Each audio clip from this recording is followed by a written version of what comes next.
What's going on, party people? Welcome to Culture 316. I'm one of your hosts, Jordan Ahisi. And Edge's throat goat Mo. What's up, guys? Hope everyone is having a great, prosperous weekend. Thank you guys so much for tuning in from wherever you are, Apple Podcasts, Spotify, YouTube, and all that. Be sure to rate the podcast, give us a like, a share, a comment, a subscribe from wherever you are. We greatly, greatly appreciate it. And this is how our show continues to move forward, is with your support. So do all of that. We're not going to waste anytime. Oh, and one more thing, since there's a lot happening in wrestling this week, we are going to be doing a live reaction, or like a post-show type of situation, to All Out on Sunday. So right after the show, we'll be going live. We're going to be sending a link out from our social media spaces, so be sure to follow us on Twitter, Instagram, all that good stuff, and keep up to date with some information. But without further ado, let's get into the show. So first things first, Bianca Belair. It was announced last week that Bianca Belair has signed with WME. For those of you who do not know, WME is a entertainment agency that represents the likes of John Cena, Logan Paul, Denzel Washington, Ben Affleck, and so many other athletes, entertainers, and so forth and so on. My number one question to you, Mo, was what does this say about Bianca Belair's current and potential star power within WWE and outside? Well, I already knew when I first laid eyes on her that she's very marketable. Mm, Just off of the look, just the way she carries herself. She's someone where you could have her on like Sports Illustrated, but she's also like beautiful and gorgeous and feminine enough to where you could have her market things. Like that's why Fenty obviously has a collaboration with her. yes. You know what I mean? She's very quick. She picks up on a lot of new things. I do feel like she's on the rise to becoming her own star. Mm, Not quite maybe like Sasha Banks, where she's kind of on the Rock's path, but she's kind of like a WWE man-made star. mm, They're like, this is the direction at least I see her going, yeah. you know? Um, but congrats to her. I'm not shocked at all whatsoever. I felt like I saw it coming the moment they decided to strap the rocket to her with the WrestleMania match that she had going on with Sasha. You could tell they were Hmm. very high on her, and they had every right and reason to be. Hmm. So yeah, that's just my take on it. How about you? I I agree with you 100%.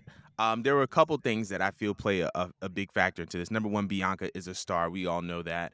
But when I think about Nick Khan, I feel like this was something that he probably was a catalyst to. For those of you who don't know, before Nick Khan was the president of WWE, he was the co-head of television at CAA, which is another entertainment agency. And I feel like if he wants to create mainstream stars, I feel like one of the things that he wanted to do was put WWE superstars in a position where they can get agents outside of WWE and things of that nature. Um, so that's the first thing that kind of came to mind. But the second thing is, yeah, everything that you said. Bianca is a star. I think that we all knew that she was a star. Extremely marketable, extremely beautiful, extremely athletic. Um, I think that WWE is very, very big and keen on her because you never hear about Bianca in some trouble. You never hear about Bianca being problematic. She's always minding her business, getting to a bag, and putting on great performances, whether it's a promo, whether it's a match. Um, She be minding and her business with her sewing machine, child. She ain't got no time. literally minding her business, living life with her man Montez Ford, and just doing her, like, and just chilling. And I feel like this is very much well deserved. I think that Bianca is probably going to be on the path um of a Sasha Banks, which is on the path of a Rock. And the reason why I say that is because I think that she's super young, and I think that there was a reason why they brought her in young, and kind of using her right now to the extent that which they're using her, because I feel like, she's gonna be able to accomplish everything fairly early, and then the next thing for her is gonna be like, okay, what's the next step? And then it's probably gonna be movies and television and all that.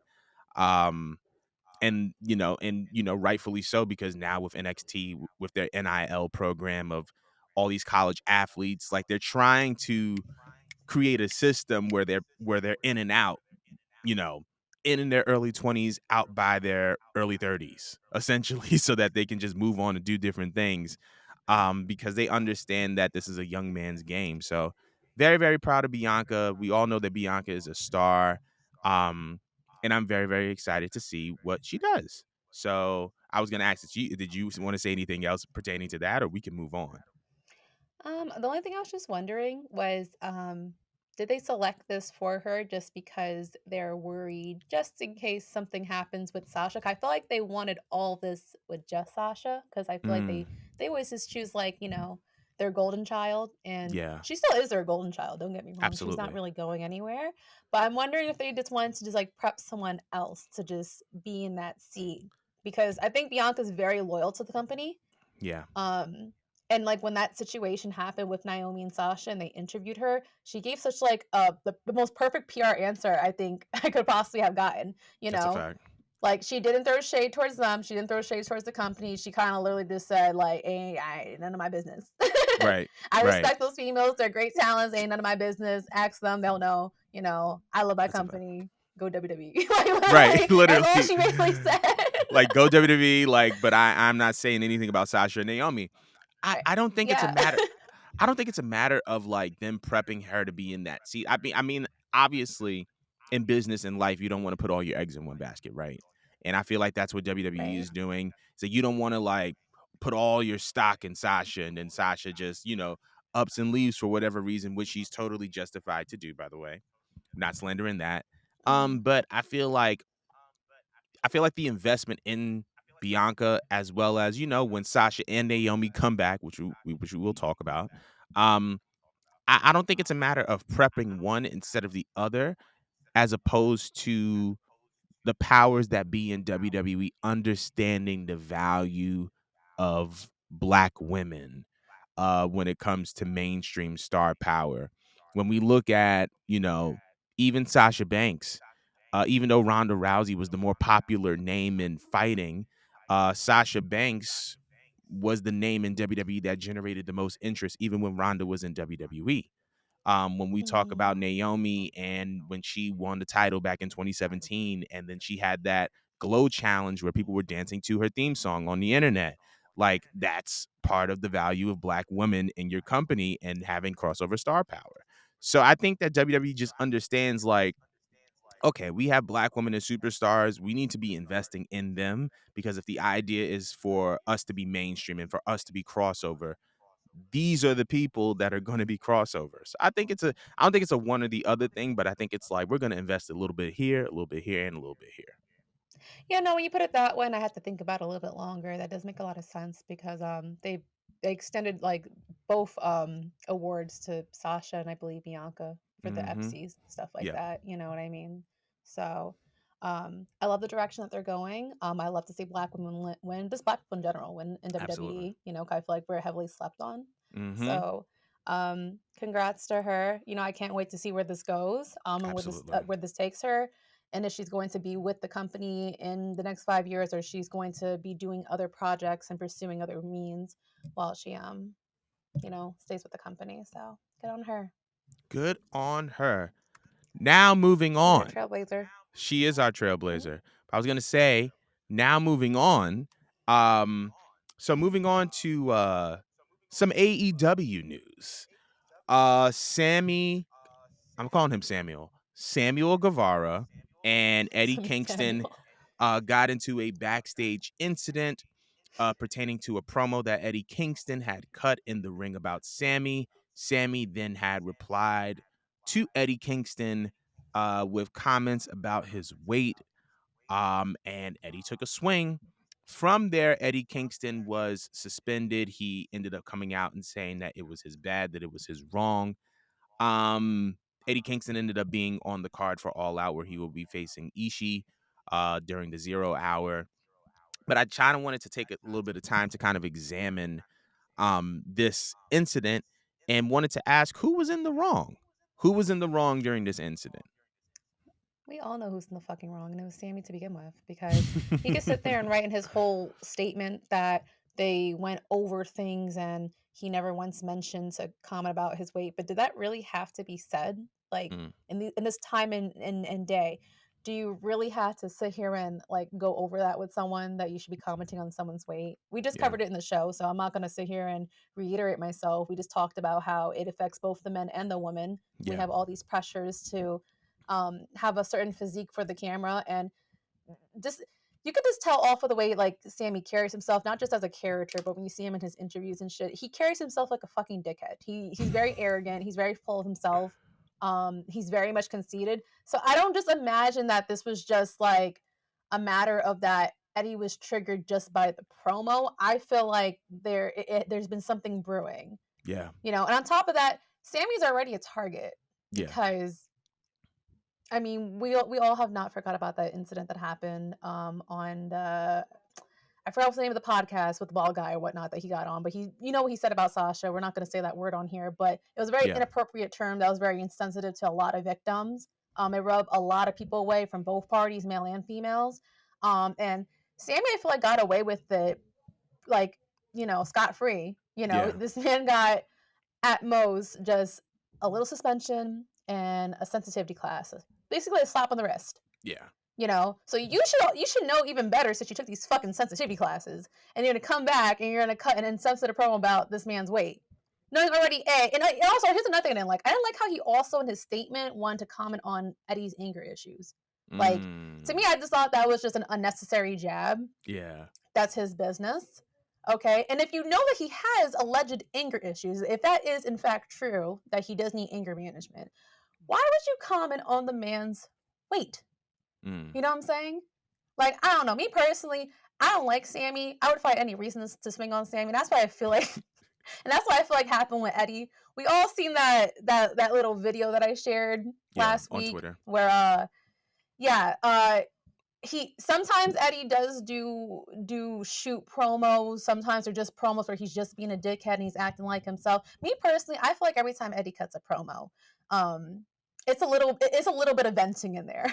Oh yeah. Oh yeah. When he got to Sammy's name, yeah, He when knew the when the assignment. gentleman got to, mhm, yeah, I feel like when they got to Sammy's name or whatever, Eddie got a lot of steam out with him. A lot Yeah. of steam. Like it was a little bit of foreshadowing, if you will. It came off as if he was looking for a reason to hit him, yes.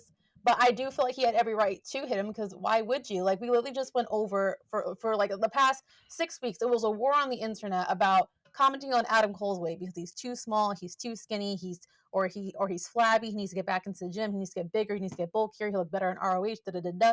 Why would you take that same thing and use it towards Eddie?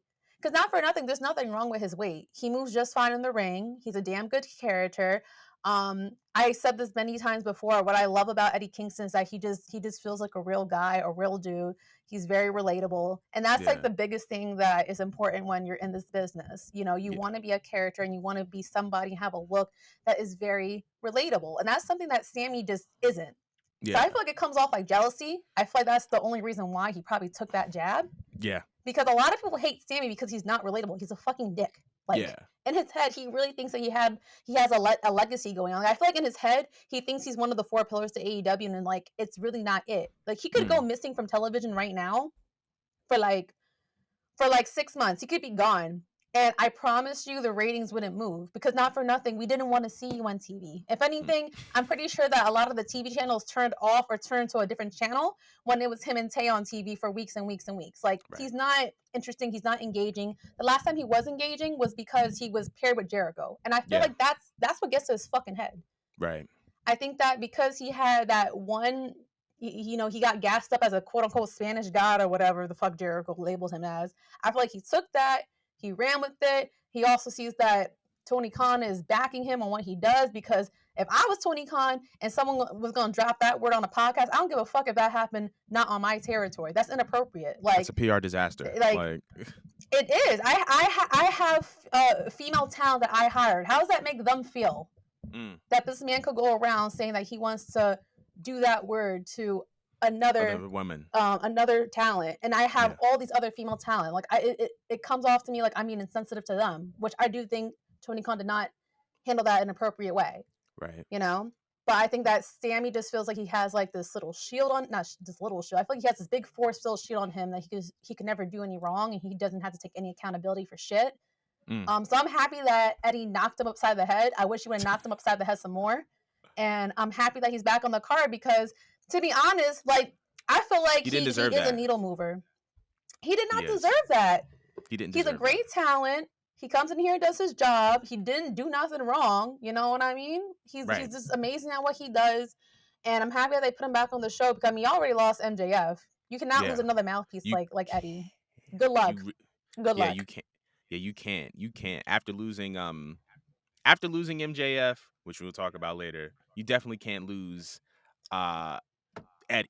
But I was gonna say, literally, like I agree with everything that you say. Um it's giving Karen energy when you're talking about a person of color's anger issues, especially when you did something to intentionally anger them. Like that to me is very like that's a very manipulative thing to do. Like I'm gonna say this thing to get this reaction to be like, see, he has this issue. First of all, we all know what Eddie's about. We all know that Eddie gets riled up. That's part of the reason why we like him as an on-screen character and as a person. Because he gets riled up really quickly. So you didn't need to tell us that. So the fact that you went out of your way to say that, it lets me know that you're trying to intentionally slander him or to get at him or to paint him in a certain light so that the public sees him in a certain way, possibly so that the public can, I guess can reimagine how they see you. But it don't work like that, bro. Like, Sammy, if you corny, you're corny. And like there's no anger issue or weight issue that you're gonna point out that's going to make you uncorny. In fact, if you point out Hmm. those issues, you're just as corny, if not cornier than whatever you're trying to point out. I do think that Sammy Guevara was in the wrong. Um, if y'all are both professionals and he does something unprofessional, right? You as a professional can go to him and be like, "Hey dog, that wasn't it." But for you to come out about his weight, that's unprofessional as well. And you should know better considering like once again that you had, sensitivity classes pertaining to another incident that you had. So it's like it goes both ways, bro. It goes both ways. It could have been handled differently on both sides, right? And while I'm not an advocate of, swinging on somebody, like you do I something am. to intentionally you do something to intentionally anger somebody else, it's just like you, you should expect not you should expect yeah, no, yeah. You should expect that. You deal with someone who is angry, who may be sensitive about their weight or whatever the case may be, and you just making a comment about body shaming, which you know is wrong in 2022, you know is wrong.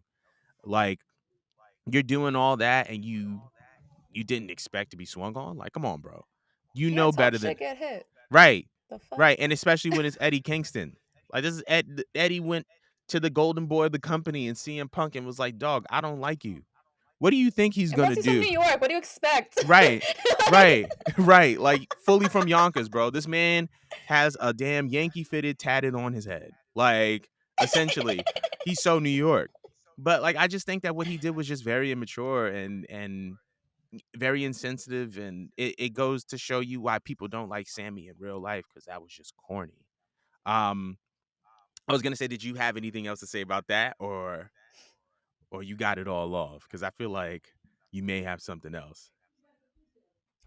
not this time, but if I come back to it, I'll come back to it because he really pisses me off. Like I just don't like the idea that every time someone's a heel and they say something insensitive in a promo, their biggest fucking safety blanket is, "Oh, I'm a heel. I'm supposed to make you angry. I got you guys the reaction that I wanted." Like, no, like No, there's just dog. some things you just don't say in this Right, day and and age. right. Nah, for real. And I agree. I agree with You that. know? But That was just my yeah. biggest thing that just pissed me off because I just feel like again he gets blanketed so much that he just doesn't want to take accountability, and Hmm. I feel like Tony Khan needs to put his foot down, and I feel like honestly he should have got suspended again. Like you didn't learn from the first time from these sensitivity classes, okay? And my other thing that I want to comment on actually too is what is the issue with wrestlers throwing hands? So long as there's no like weapons involved, I don't see why they can't just, tussle a little bit. I mean, they did in the territory days and they got it out their Right. systems. Yeah, and What's I the think issue with it's that? I think that in this day where everybody's trying to be clean and corporate and ethical, it's like, ah, well, we don't want fighting in our workplace, right? But you have to understand that the wrestling workplace is unique to any other workplace because niggas be fighting for a living. Like these cats fight for a And there's drugs living, and back there and everything. right, like they fight for a living, and you just have to understand that like if you keep prolonging the static, the tension, it's only gonna build up and it's only gonna get worse. Just let them duke it out. I agree with you. You should let wrestlers just kind of duke it out, obviously in private.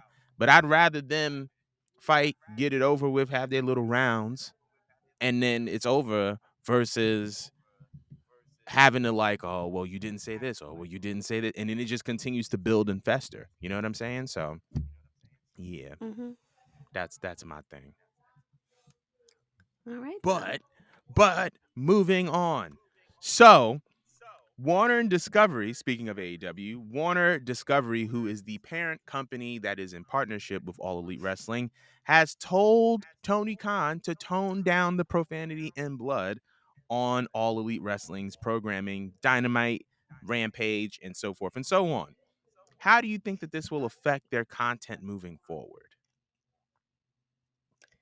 I don't think the indie fans are gonna like this one because they love that stuff. They kind of live for that stuff. I mean, there's nothing necessarily wrong with that, but I think AEW could use a little bit of taming with some of the blood because they be putting their talents in this dumbass situations. Like I like the fact that they give them free will to choose how they want to do their matches, but it gets to a point where you're just getting very gimmicky and you're putting your body on the line for Wyatt for this 2-second moment that doesn't really feel that important in the grand scheme of things because when you do too many gory things like that back to back to back to back to back, it kind of just it loses the specialness of it. It kind of Yeah, reminds me like with how the internet went viral when Britt Baker bled because they weren't used to seeing females bleed. And then AEW saw that, oh shit, they like that stuff. Let's put more blood on the show. And that just happens back to back to back to back to back so much that it's just like, okay, they're bleeding again. Oh, okay, they're doing another crazy spot again. You know what I mean? I feel like if they spaced it out more, it'd be a lot more enjoyable to watch because it'd be a shocker. As far as the profanity goes, I'm actually a little bit shocked about that one. I feel like that's where they're definitely going to lose out on because people think that AEW is more edgy because they get away with saying a lot of things.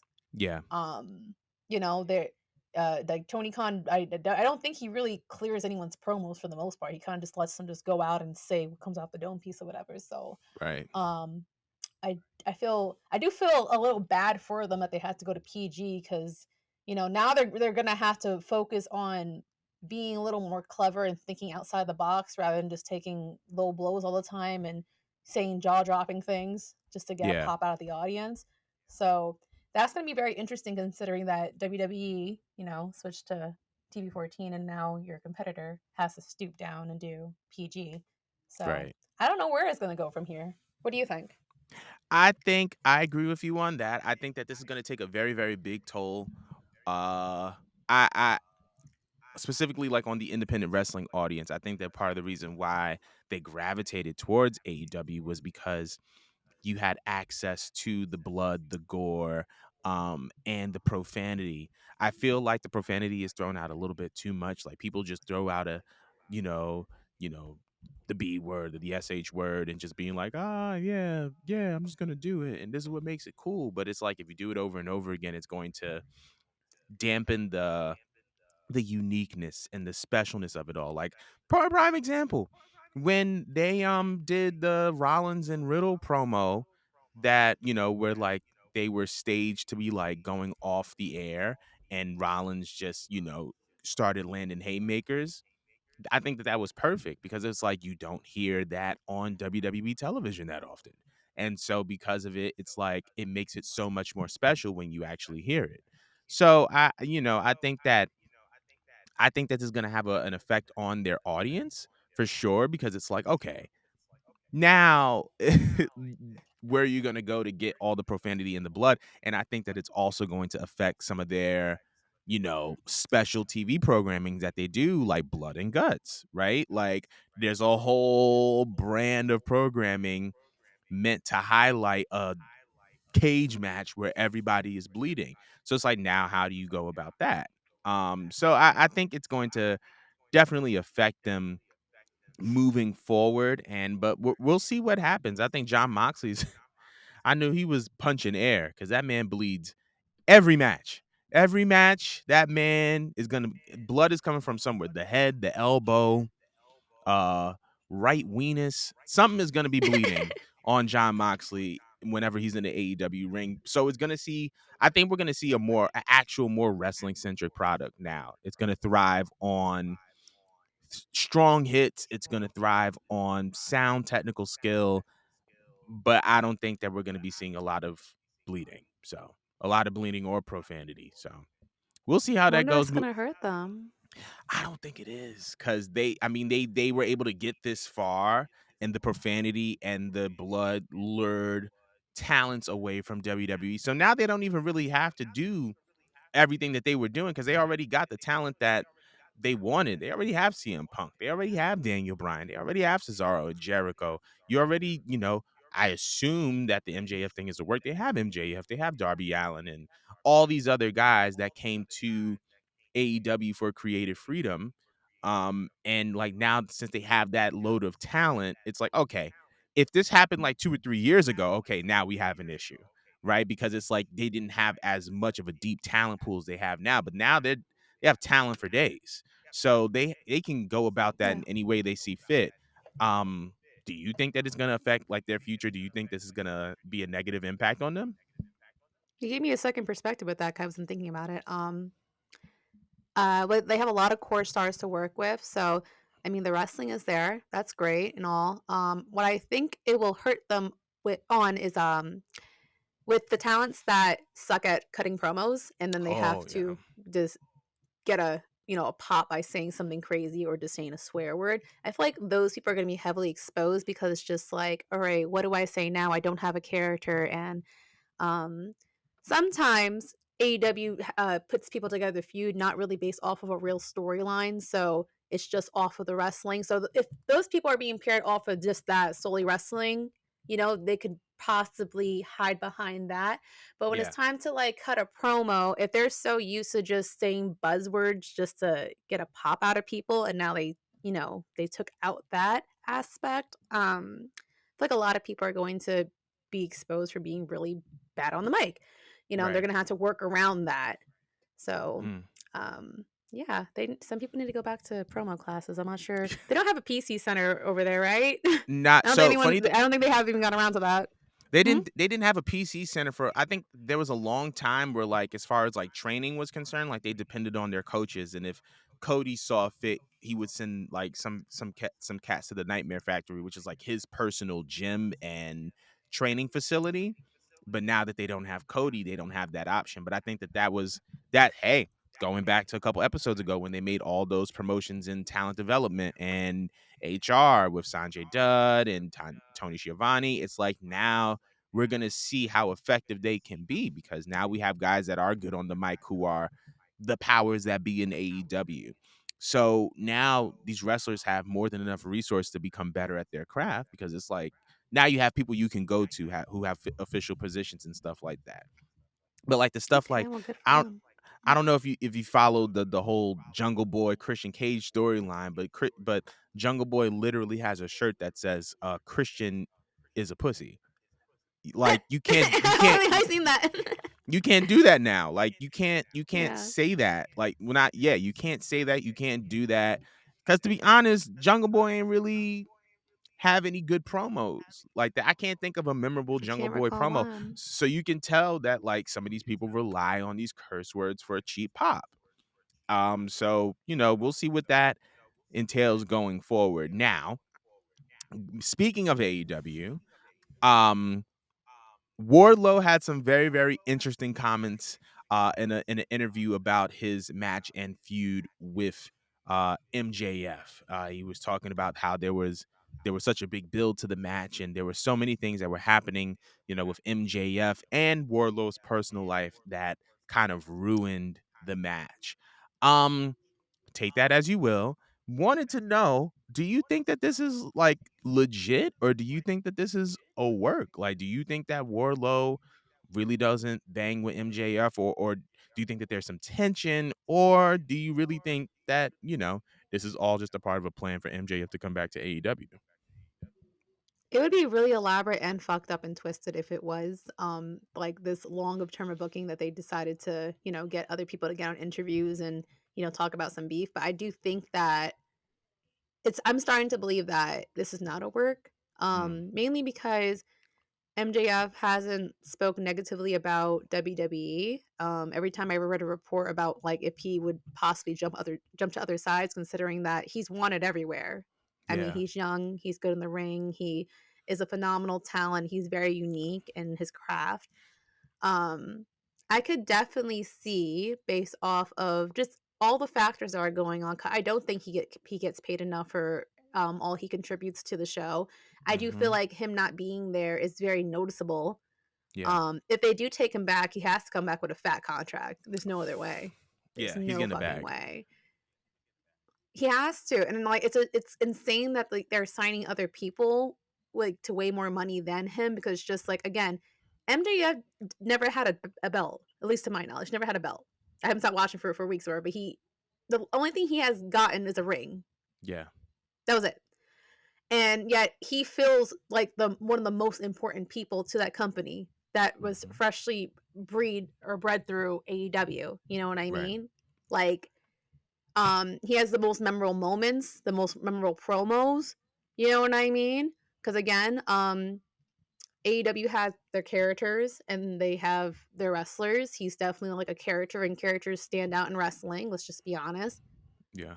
To a casual fan or someone who's just like from WWE walking over and switching the channels to AEW, you're gonna gravitate towards the MJF just because Right. again, he's a character, he's unique, he's very entertaining and stuff like that. I do feel like he hasn't gotten his moment. I could understand his frustration. Mm. I do see Warlow's point of view on being frustrated because, he showed up, he's doing his job, and someone else did not because they're frustrated and Yeah. he felt like it hindered him. I don't personally think that it hindered him. I think that everyone respects Wardlow. Um, if anything, over time, I actually gained more respect for the feud between him and MJF just because Mhm. I got to actually see Wardlow be more than just a lackey and see Yeah. him actually carry himself as an independent talent. But I honestly, yeah, I I hope I actually kinda hope he doesn't come back to AEW. I kinda hope he gets signed to WWE. I feel like he kinda fits better there, and I guess, I might have fell for it, but I think that there's actually some tension there. That's just me. I agree um with that. I do believe that this has gotten to a point where it is not a work. I think this is real life. I feel like everyone at some point has gotten increasingly frustrated when they add value to their place of work and they feel like that value is not reciprocated via proper compensation or proper recognition. The fact that Darby Allin and Sammy Guevara have held the TNT championship and MJF has not is criminal. The fact that CM Punk and CM Punk and Chris Jericho and John Moxley has now hold that belt twice and MJF has not is criminal. Right? Like and It then is. there's like the ring that we were talking about, what you were talking about was the Dynamite Diamond ring. But that's not something that gets regularly defended. It's something that's brought up once a year, and then when he's in the feud, it's like, oh, he's a Dynamite Diamond winner. But it's just what's the payoff of the Dynamite Diamond? Right? Like, is it just something? Like, and I think that that was the biggest takeaway for me. It was just something. I feel like it doesn't really hold any weight or value. It was just kind of used as like a bone to throw talent that may not be satisfied. But I personally think that when it comes to MJF and World, when it comes to MJF, he definitely needs to make the jump to WWE. You kind of touched upon it. I'm gonna touch a little bit on it in the Go sense that ahead. I think that Tony Khan needs to get humbled a little bit.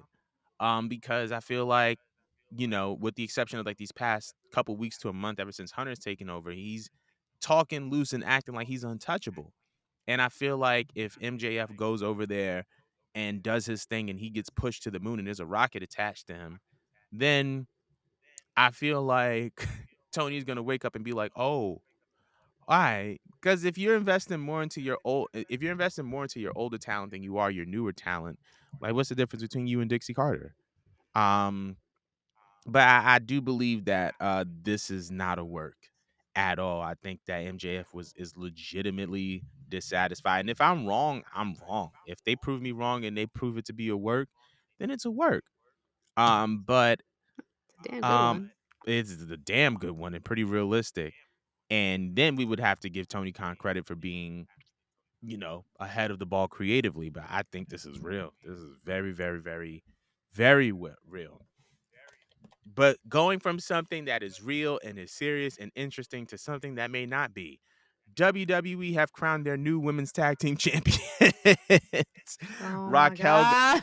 Raquel Rodriguez and Aaliyah. They won. They beat Io and Kai in the finals last night. Well, not last night. A couple nights on Raw. Wanted to know what your thoughts were about this decision, as far as I was them winning. pissed. I was Winning, so pissed. talk your shit. I was so pissed. Talk it. The fact you reminded me just pissed me off all over again, bro. It's just like okay, I already feel like the tag team titles are repeatedly disrespected. I feel like Mm-hmm. when they are not on Sasha or they're not on Bailey, so far they just been.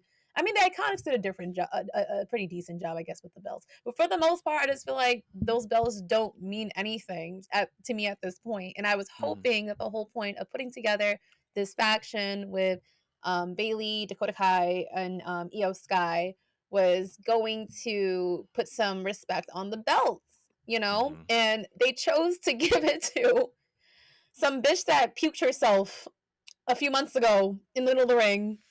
A bitch that I don't even fucking think should be worthy of lacing up a pair of boots because you've been in the fucking PC for this long and this is the best you could fucking do. You can't even cut a fucking promo. Yeah, Like, and she got the belt. Yo, she got the belt before Liv Morgan and Ruby Riot. Let that sink in. that's Let that disgusting. sink in. That's disgusting. She has one more tag team title reign than fucking Liv Morgan and Ruby Riot. I'm just like I know people are indifferent about Raquel or whatever. I'm gonna skim over her because I mean I feel like she's a decent wrestler despite the controversy that goes on. I do think she's very good at what she does, but I'm just very much pissed because for you to give her a belt and she hardly has been doing anything on the roster that was noteworthy enough to be in this position, it just pisses me off. But then you can look at the other argument. The other argument is that, oh, there's a lot of injuries going on, that this is just something for now and that they may be transitional champions. But my thing is just that Dakota Kai and Io Sky were right there. And Mm-hmm. also, if you want to introduce Sasha and Naomi, the fact that Sasha already defended the belt against Io in the past, all right, that alone, if you want to bring those two back and you want to skid over the fact that they were suspended for personal reasons that went on in the company, you could just build a feud off of that right there. Very true. Like again, it's the story writes itself, and Mm-hmm. it would have gave you a lot better matches. So I don't know what Hunter's doing. Like I want to fight him right now, but he usually has a method to his madness. So I'm wondering if they're going to be a transitional champion and that they're going to get squashed and then they're eventually going to surprise us with Sasha and Naomi coming back because I don't understand what was the purpose of this move. Like, do you not care for the belts? Do you not care for the integrity of the belts? Because that's what you showed me as a fan. You know what I mean? I remember that moment when Sasha and Bailey won the belts in the Elimination Chamber and just how excited I was as a female wrestling fan to just watch this moment happen, to see that these two set a precedent in the company and how much that those belts meant to them. Right. How emotional Sasha and Bailey were Bailey got. to have those belts in their hands after a long, hard fought, because it wasn't just about that match alone. It was just about how long it took for us to allow the women to have equality to the men to where we have tag team belts. You know what I mean? Absolutely. And I just felt like as soon as they lost them at Mania, it just went downhill from there to where they just don't give a fuck about the women. And that's just where my Mhm. frustration comes from. Do you care for the woman? Do you Mm. actually care for the woman? If so, why are certain people getting opportunities before the people who actually deserve them? Mm. Because Aaliyah and Raquel aren't an actual tag team. They're a makeshift tag team. They were thrown together last minute for the sake of this Mhm. tournament because someone in the backstage was petty, and rather than just putting the titles off to the side, not saying shit about Naomi and Sasha, they decided they wanted to talk about a tournament, drop the tournament, bring the tournament back, and then botch it regardless. Mhm. Like, I don't know. I could go about this all day, so you can cut me off right here. What do you got to say about it? This is the first time I'm gonna say this during the show, but I respectfully disagree. I feel like here's my thing, and I think it Yeah, deserves a proper because preface. This deserves a proper preface and then an explanation. I don't think that yes, Raquel Rodriguez and Aaliyah are a legitimate tag team. I don't think that they. I don't. I personally don't like. I'm not the biggest fans of neither. Not to say that they aren't valuable. I think that they are. I think Raquel has enormous they aren't. potential. Sheesh. But when I thought about it, after I heard that Raquel had won it, at first I was like, "What? Why did they win? It should have been Io and Kai." But then I thought about it. Mhm. This, from a big picture standpoint, gives WWE the most creative flexibility. Let me explain. Raquel, larger woman, Aaliyah, smaller girl, right? They can be used as the interim, or I guess the transitional champions. When I see this like fallout, I see a couple things that can happen. One, Io and Kai can have more character built because they kind of came in arrogant, somewhat dominant, but arrogant. Now they're angry. They have rage. That loss built more character for them. That can add to their personal rage. That can add to their personal brand. So now they can easily go after those titles still. That was a fluke. You know what? We're not going to stop until we get. And then they go through tag teams. They beat everybody up and this, that, and the third. That can be one option. And then they can win the tag team titles at the end of that. That's one option. Another option is Io and Kai go up against them in a rematch. They win the titles. Raquel turns on Aaliyah. Now that puts Raquel and Aaliyah in a singles feud. And that takes care of itself. And they don't have to be worried about a tag team ever again because one just turned on the other. Then Naomi and Sasha, right? We don't know. At the end of the day, we heard about them having a new agreement, but we don't know when they're going to come back. But this puts them in a position where they can interject into Raquel and Aaliyah and get the belts. They can interject into Io and Kai versus Raquel and Aaliyah and get the belts. Essentially, I feel like the reason why this was a good decision because it allowed for creative flexibility in the sense that like because they're the tag team champions now and they're not necessarily the best tag team, nobody's going to complain when the belts get taken off of them. And by whom? Because Sasha and Naomi could take it from them or Io and Kai could take it from them. And in my opinion, heels are the ones that add prestige to the belt. Faces are good for the feel good moments of winning the belt. But outside of that, nothing. So if there was a feel good moment to be had, if any, at the start of it, you might as well get it out the way early, deal with that. And then when it's time for the belts to be taken off of them, I think that they're going to be taken off of them. But I feel like them winning the belts allows them to have a lot more creative flexibility than if Io and Kai were to win right then and there.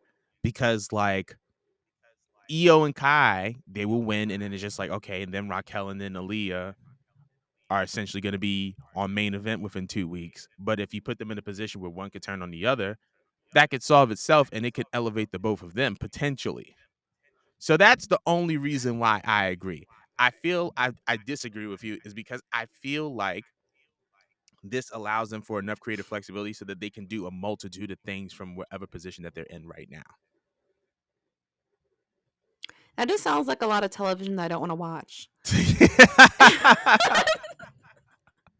You need to tell me I got to sit there and watch Aaliyah promos and then go through all this hell just to get the belts off of them so Sasha and Naomi could come back when we could have just had set this up to where they have the belts and they build a, you know, an even more cockier, arrogant, you know, personality if Bailey and them had the belts and, you know, eventually we get a shocking return.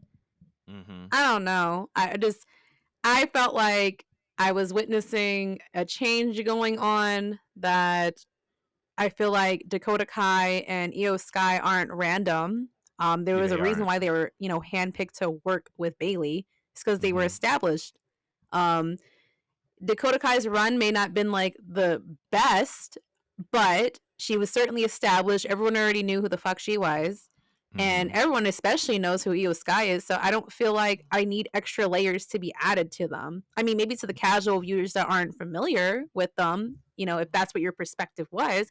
But to me, again, I feel like it was a disrespect to the belt. That's my Mm-hmm. biggest problem with this. A, but B, the layers don't need to be added because that could have been that could have still been done regardless. I mean, Bailey is, I guess, the mouthpiece of the group, but I still feel like Dakota and Io shine on their own in their own special way, and we could have just got bangers of matches, you Very know, true. watching Dakota and Io to get them completely over. I just feel like this Yeah. is a huge waste of time. Again, I'm pissed off. I know Liv Morgan is fucking swinging at the air still to this day that she watched someone as basic as Aaliyah get the fucking belts before her and Ruby did. You know, again, I don't believe in makeshift tag teams having a belt Belts. before any established tag teams do. So Right. I'll never get over that. I'm still pissed at it. Hunter, fix it. Okay, pick up your phone right now and fix it. I hope he has some elaborate scheme. Like there has to be something to make think this up because I don't believe for a second he's this stupid. Yeah, Like I don't I think he would make such a. Huh? and Hunter I Go ahead. trust. Go ahead. Like, listen, I trust Hunter. So I'm like, when I saw that, that's the first thing I thought. I was just like, okay, let's see where this goes. But I still I agree with you, but I also disagree with you. I'm. I don't even want to say respectfully disagree because I can't stand Aaliyah that much. Right. Like, why does she still have a job? I don't Dog. understand why she still has a job. Raquel, at least I can respect that she's a very good talent, and I actually feel bad that she's paired with Aaliyah Right. because it cheapens her. It definitely does cheapen her. But God, I just hope that there's a route that they're going with this. I hope that this doesn't last longer than a week or two. I don't think we're gonna see our girls. Today's Wednesday as we're recording. I don't think Hmm. we're going to see our girls this Saturday. Yeah, Saturday, I right? agree. Yeah, I agree there. Saturday. I don't think I'm gonna see them come in. So it's gonna be a long, long, long, long wait until we get that off of them. So oh, it's gonna be a But stressful. I don't know. I thought Raw was getting a little bit better. I was anticipating this. I was hoping it was gonna get better, but now I gotta sit through a lot more bullshit. First, they gave Aaliyah a fake ass Austin 316 gimmick, and now they gave her the Aaliyah belt. 8 So I'm just all types of 317. irritated. Yeah, Yeah, you really whatever. stressed. 316, 317. 17. I am stressed. Cause I was just like, why? Yo.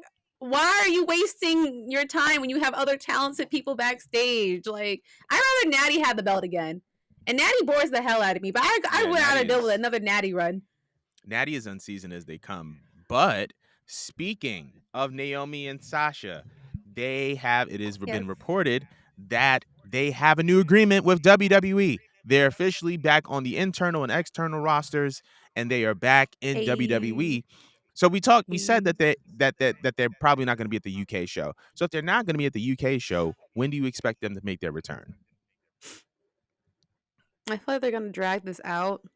Um what other pay-per-views do we have going on for the rest of the year? I feel like they I'm shifted a lot of things, so I don't even know anymore.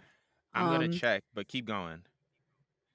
no, yeah, this I predict that they aren't going to give it back to us soon, especially with the way Hunter likes to plan things.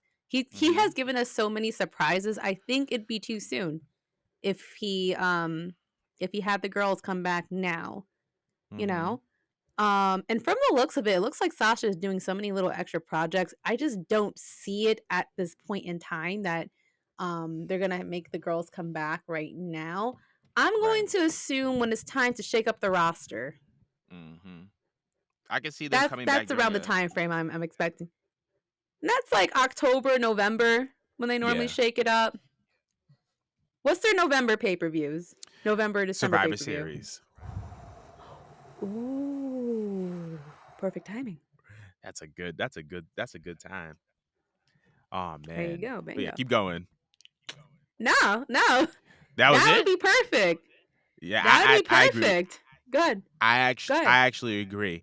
You want to elevate two talents that that felt neglected, and rightfully so. You want to make them feel special. You want them to make them come back with a bang.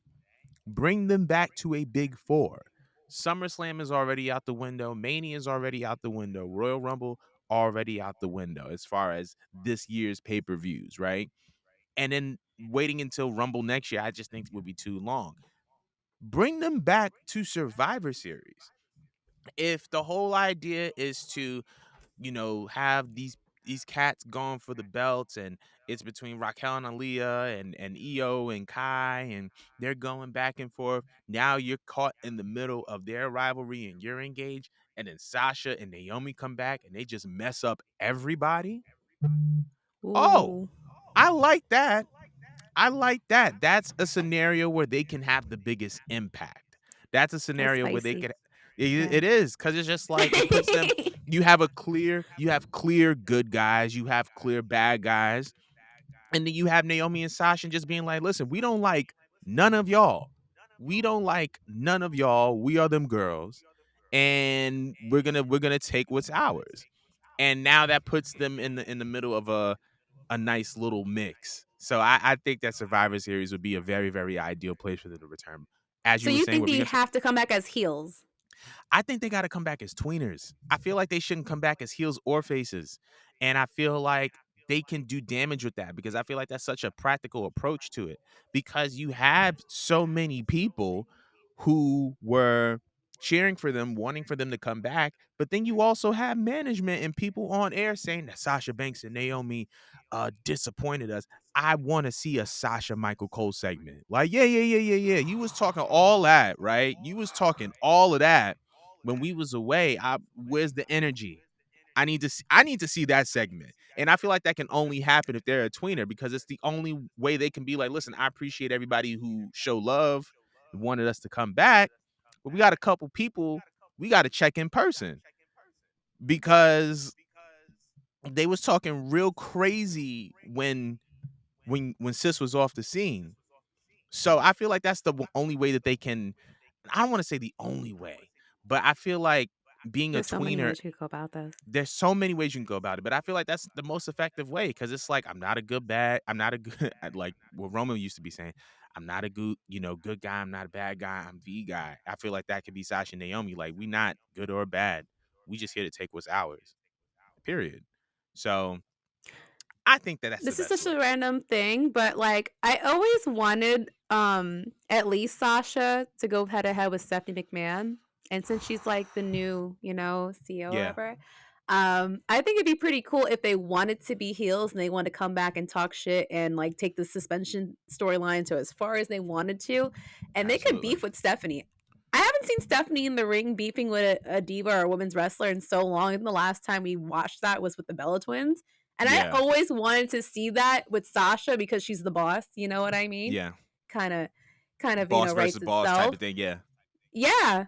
And she could really just like spin on the boss character doing what the fuck she wants to do and running this fucking business and having y'all run circles around me, her and Naomi. I think That's a that'd be fact. so not to directly feud with Stephanie because I don't need to see Stephanie in the ring. But it'd be pretty cool if Stephanie set up some people on her end, her own posse, to, feud with them, to punish them, to try to take them down. But ultimately, Mhm. Sasha and Naomi like got the whole entire roster whipped. You know what I mean? That'll be And I mean, if tough. they want to run into Bailey's faction, that could still work too. That could still happen along the lines. Maybe if fucking Stephanie wants to align herself with Bailey, Dakota Kai, and Io Sky, that could happen too. I feel like there's so many ways they could go about this return. It doesn't have to be so predictable. I had seen Right. people who were even saying, "Oh, have Naomi and Sasha come back and let the third person be Tamina. Let's bring back Team Bad. Let's make another Ooh. reference." Ooh, that would be tough. That would be tough, especially since one of the biggest things that I've been hearing over the past couple of years, yo, why aren't they a part of the bloodline? I feel like this is a great way to have like a bloodline-esque faction for the women. You know what I'm saying? Yeah. And they could have like a little loose affiliation with them. But I think that'd be tough. I like that. Look There's at so you. many ways you could go about this. Like, you would be so creative with it. Like, it doesn't have to be like so just like cut and dry and just, oh, boom, return. Like, I think that, especially because again, we're not dealing with the same people backstage. That it's definitely going to be a different return than what we're used to. Because we're so used to just seeing Sasha just pop out. We're used to hearing her music hit. She interrupts somebody, and Mhm. then boom, a feud. Like, I feel like she needs to be her and Naomi needs to be brought back in a clever way, because I'm pretty sure it was a long, hard fought discussion between her, or I should say them and Hunter to get them back. I Mhm. cannot imagine that they're going to settle for anything less than like an internet breaking return. Absolutely. And they deserve it, to be completely Yeah, honest. Going off of that, yeah. y'all should comment on how y'all want to see them to return. Yeah, comment, tell us what you feel. But we're moving Please on do. to predictions. Ba, ba, ba, ba. So the first show, because we did talk about at the head of the show, that is going to be a loaded weekend in wrestling. We got Clash at the Castle, which is going to be taking place in the United Kingdom. Then we're going to be going into Worlds Collide on Sunday and All Out on Sunday. So Clash at the Castles on Saturday, and we got Worlds Collide and All Out on Sunday. Worlds Collide is going to be coming on during the morning/afternoon. All Out is going to be coming on at night. So this is not a matter of a show versus a show. Nothing's going head to head. We can all enjoy this weekend, this thick serving of wrestling, and I'm very, very excited for it. But I think we should start with the first show of the weekend, which is Clash at the Castle. We got, I believe, 1, 2, 3, 4, 5, 6 matches. So let's start at the bottom of the card and work our way to the top. So the first match we got going for the weekend: Edge and Rey Mysterio versus the Judgment Day. Who you Ooh. got? Of course, I had to support my husband at all costs. At all Mm. cost. So That's you're going Edge and Rey Mysterio. yeah, duh. I mean, Well, and the my husband's Mysterios, Edge pretty and the like Mysterios, I should say. Yeah, Edge. Yeah, Edge no, and it's Mysterio versus Ray and Edge. Yeah. his I don't know, his problem child, I don't know. But like I feel like all right, in my heart I want Edge to always win because I just love him that much. But um I do feel like they like putting over talent and they are for growing everyone Yeah. else's resume and putting everyone over themselves. But I feel like this is Edge's last year. So Hmm. why not give him the win? Not why not have him end this feud, get it out the way, and then place him in something else that we could all sink our teeth into because I don't hate this feud. I just think it's kind of clear that they kind of don't know what to do with it at this point. Hmm. I feel like Edge kind of broke apart the well, not Edge directly, but his members overthrew the group too soon, and then no one just knew what to do at the end of this. And then they thought, okay, we don't know what to do, so Rhea's there, and Beth still exists. Let's let's get her out the cabin and have Come on. her have a role in this shit. What? Nah, I'm just like, yo, you really hate Beth Phoenix, and it's just mad funny. But I keep don't going. want to say hate 'cause that's a strong word. It's just that she has something I want, and one day we're gonna scrap. You know. I'm just gonna give I'm my not getting prediction. my ass beat No, every single time, but but I'm willing it's to fight for my man. you're willing to fight for Edge. You're willing to fight for good old Adam Copeland. But here's the thing. Here's the thing. So I want Edge and Mysterio to win, but I Yes. think the Judgment Day is gonna win, and I think it is gonna be directly tied to a pivotal event, the heel turn of Dominic Mysterio. I think we're gonna see a heel turn because it's gonna be a 2-on-2. It's gonna be Edge and Mysterio versus Damian and Edge. I think that you have three people on each side. You have Rhea in one corner, you have Dominic in another corner, so they're evenly matched. The key factor is going to be Dominic, and I think that Dominic is finally going to stray away from his father, and I think that that's going to set up Edge versus Dominic. I mean, not Edge. It's going to set up Ray versus Dominic.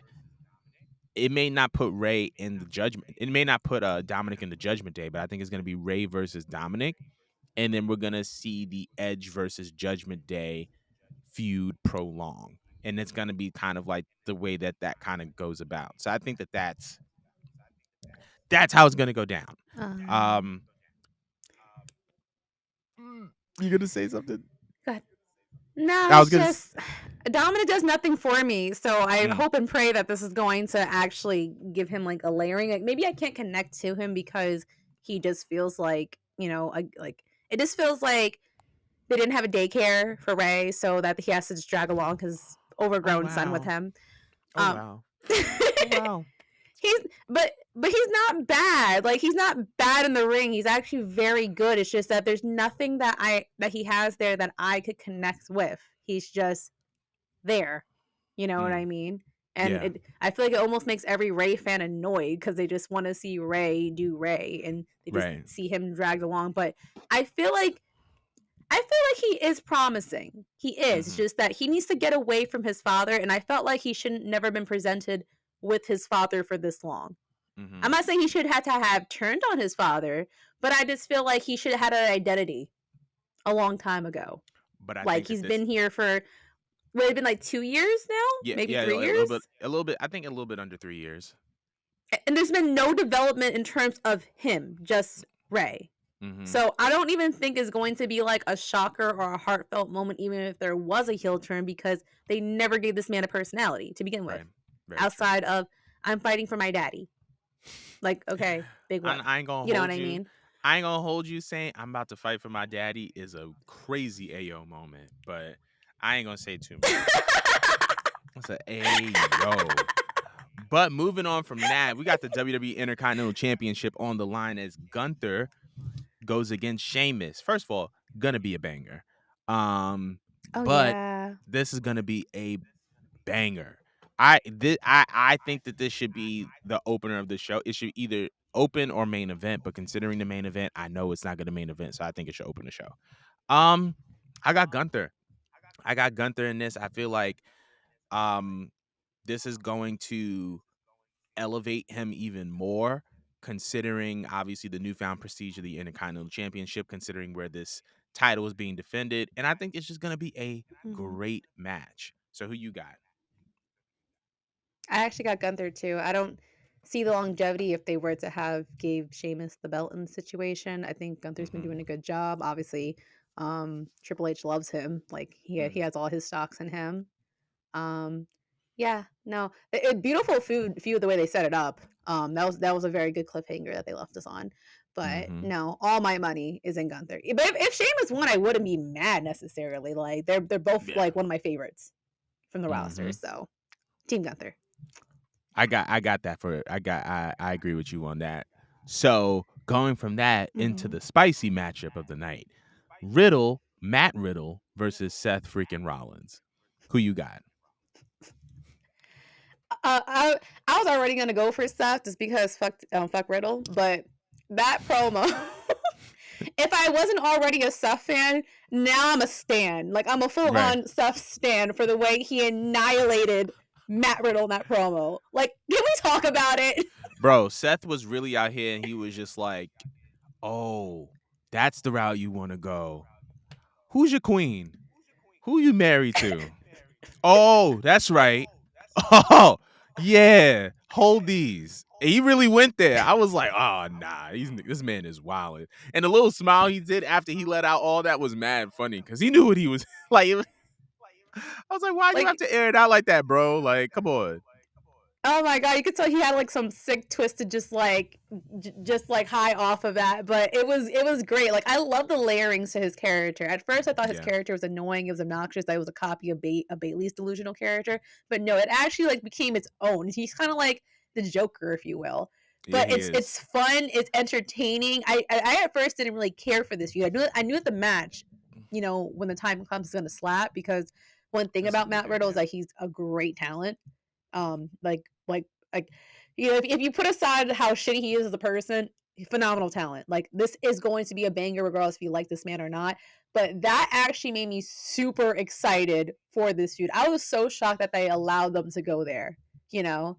Yeah, for But sure. just yeah, just I missed the show, but I saw the clip and my mouth just fell to the ground. I was like, there's no way they cleared him to come at him and his wife, his ex-wife, Like knowing that. how nasty and dirty this man is and how all his shit was aired out on the internet. Like we all know the tea. We all know the tea. Right. And if I'm not mistaken, there was some more tea that came out last night. I didn't get to see all of it, but I saw like The text Matt messages and Riddle stuff, being yeah. dragged to fill over some text message. I'm like, oh, he's having a bad week. Literally, he's having a bad week. Yo, But it's only gonna fuel this match even more. Um, so I agree with you on that. But moving I on don't think to he's the gonna win six. though. Yeah, oh shit, I forgot to get my prediction. I You think Matt did? Riddle's gonna win. I think Matt Riddle's Yeah. gonna win. I think that Seth is gonna put him over. Um, yeah, because I mean, if this is about new talent, then they have to elevate the new talent. And in this particular match, Riddle is the new talent. Simple as that. Plus after that promo that Seth put out, he can't win.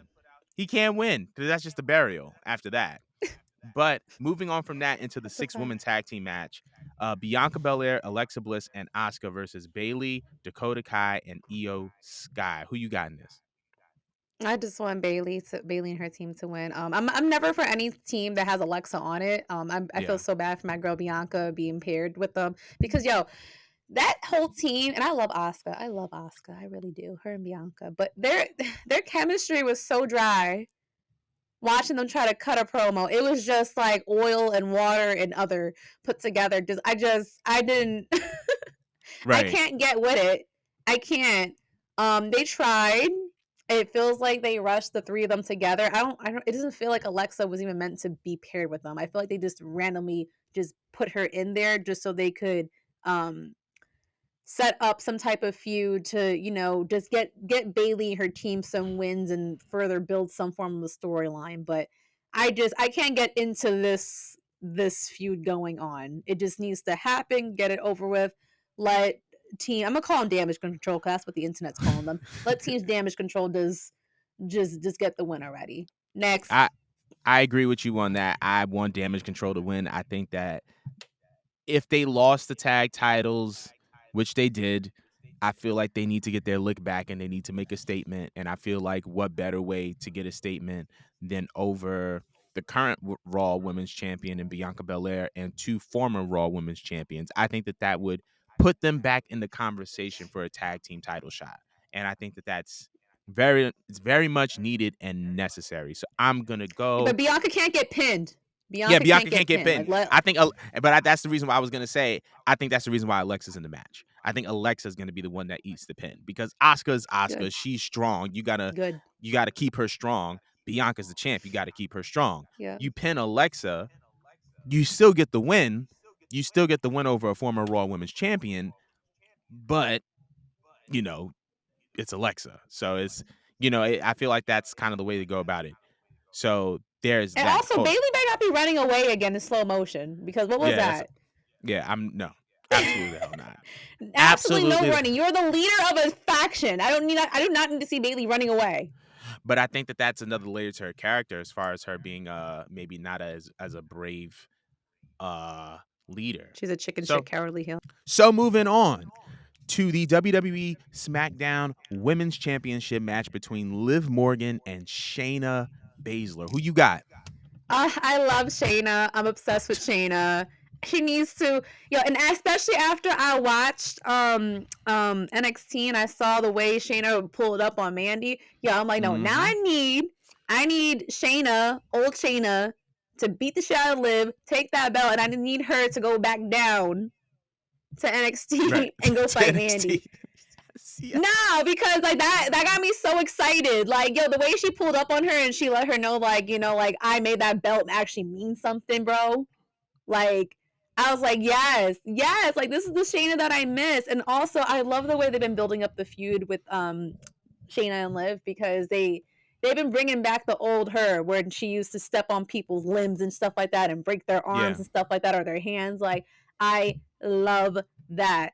Would I be shocked if Liv won? Not really, because I feel like they kind of want to keep this going, sort of, maybe, kind of. I don't know. I feel like Hunter personally wants to build Shayna up, so I feel like if you want to build Shayna up, Mm-hmm. have her beat Liv, because there was a little bit of foreshadowment when Mandy and Shayna approached each other. It seemed like there was a little bit of tension there, where it's just like, I'm gonna fuck up Liv, and then I'm coming for your ass next. That's the vibe Mm-hmm. I got. So I'm like, all right, Right. maybe they plotted. Maybe they plotted. So I'm gonna go with Shayna. I want my girl Shayna to win. Like, that belt looks good on her. It will look great on her. She deserves to hold a belt. Been I long 100 overdue. long overdue. And to be honest, I miss NXT Shayna when she was leading that Jessamine Duke and Marina Shafir. I miss that Yeah. faction. I miss disrespectful Shayna. Like I miss Air Mm-hmm. Force's Shayna, and that's what we're getting right Yep. now. And it's like I definitely want Shayna to win because I would hate for like this resurgence of Shayna to go to waste. I feel like Liv had a feel good moment, and I think that her title reign was good for the feel good moment. But past that, I'm not really interested. So I have Shayna. I have Shayna in this.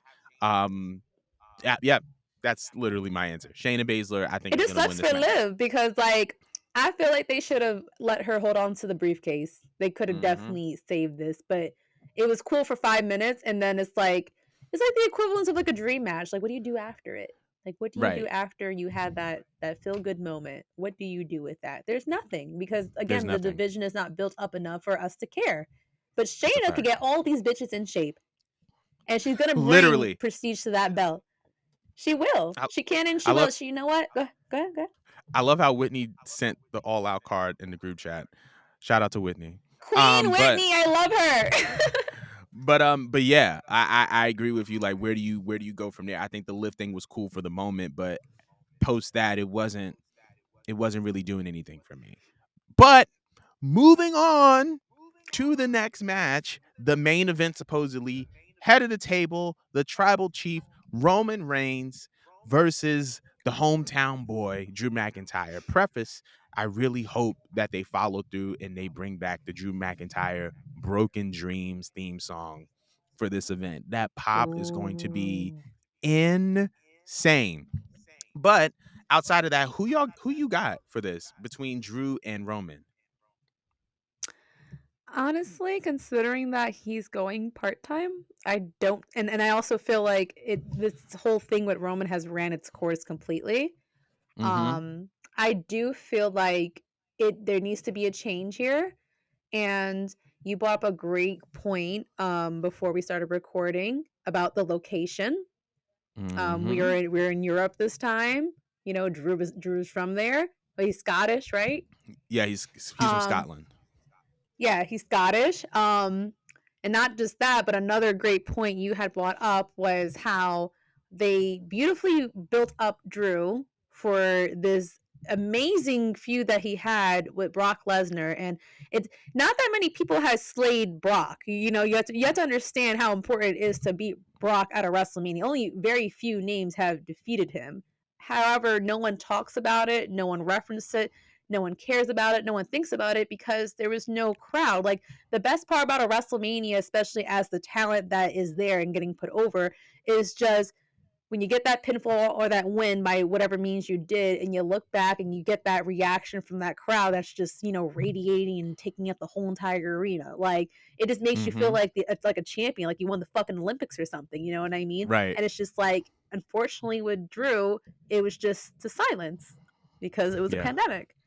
you know? And then afterward, his reign kind of felt a little bit flat. He was put in like really awkward feuds that no one really cared about or no one thinks about, you know?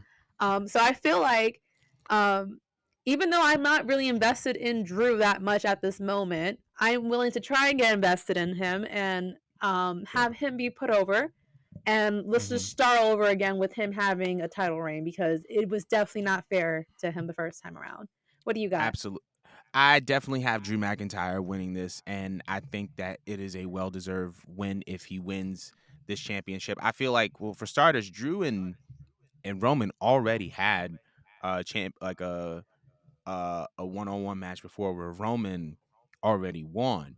So I feel like if this were to happen again and Roman were to win again, there's really no point in him winning. So I think that that's, number 1. Number 2, like I said earlier, the location. Um, yeah, the location, like them being in the UK, this being a WrestleMania-esque moment. Like, let's not get it confused. WWE has not done an event in Europe in I want to say 20 years. I think the last time was like Insurrection, but they haven't done like a pay-per-view. And the UK have been begging for a SummerSlam or a WrestleMania and they haven't got, but this is like their WrestleMania. You understand? So I think that for the sake of this being a WrestleMania-esque event, they're gonna have the hometown guy win. Those are the first 2 reasons, but the third reason, not only have they beautifully built up Drew, but they've also beautifully built up Sami Zayn and the bloodline to be kind of like the guy who wants to be down, but who also is gonna make some big fumbles. And you saw a Shout little out to bit of Sammy, that. by the way. Shout out to Sammy. I love Sammy. But you saw it on Raw, right? Where like the Uso, or I think Jay was facing KO. He had an opportunity to win and he had the chair and he didn't hit KO with the chair. And it was like, dog, you're supposed to do that. So now he has the reputation of fumbling the bag. So it's like, say if the Usos get taken out and now it's up to Sammy. Sammy can very much fumble the bag, cost Roman the title. That can lead into Sammy being kicked out of the bloodline. That can lead into Well, Jay's KO gonna beat saving. his ass. Exactly. That can lead into obviously Sammy like getting out of the bloodline. Obviously, Like I knew you KO couldn't trust coming. him. Yeah. Exactly. Having KO and Sammy together, and then they could possibly take the tag titles. But there's so many ways that you can go about this. But I got Drew. I got Drew in this. Um, but those are our Clash at the Castle predictions. So if y'all agree or disagree, comment below. Tell us how you feel. But we're gonna be moving into the Sunday events with Worlds Collide. So starting with the Damn, where did my phone NXT, at? I think I want to start with the NXT Women's Tag Team Title match, which is going to be Katana Chance and Kaden Carter as the champions, and they will be facing Dewdrop and Nikki Ash. Who you got? I'll be honest, I don't particularly care for anyone in this group right here besides Dewdrop. I mean, Kate Kaden and Katana are very good. They just don't do anything to elevate the belts to me. They're kind Hmm. of just there. Um, but I feel like they just sent Nikki Ash and Dewdrop down there because everyone else is pretty much injured and they want to maybe just help elevate the talent. So I Yeah. feel like that's all that this is, and that is going to be given to Kaden and Katana. I agree with that. I think that's going to be Caden and Katana. I do have to give them credit though. Even though I'm not a regular watcher of or viewer of NXT, every time that I've tuned in, they've kind of added something different to their character to make themselves more appealing. They had like the little pyro shooters out yesterday during their entrance. Sometimes they come from the crowd. They added some dance music, and like they were always known in NXT as being two very, very, very athletically gifted women, but this is a character centric business.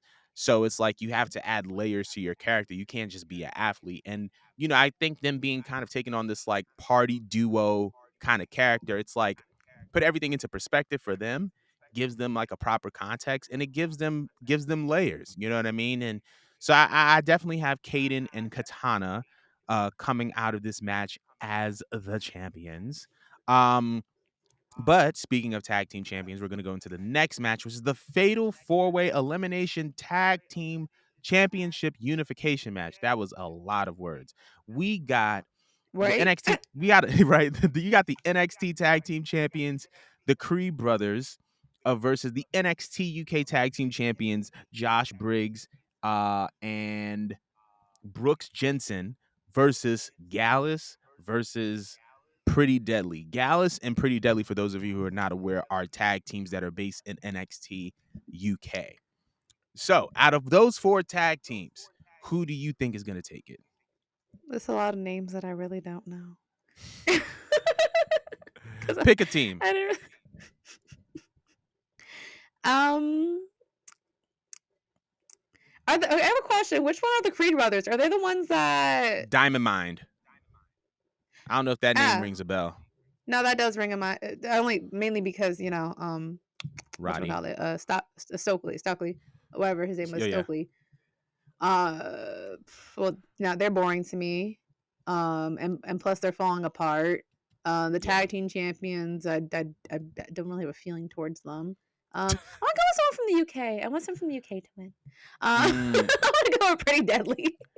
You go, and you know what? I actually really like Pretty Deadly. They are very solid as a tag team.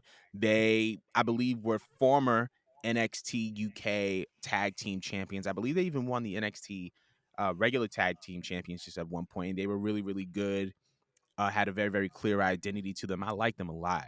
Um, Okay. but I'm gonna go with Gallus.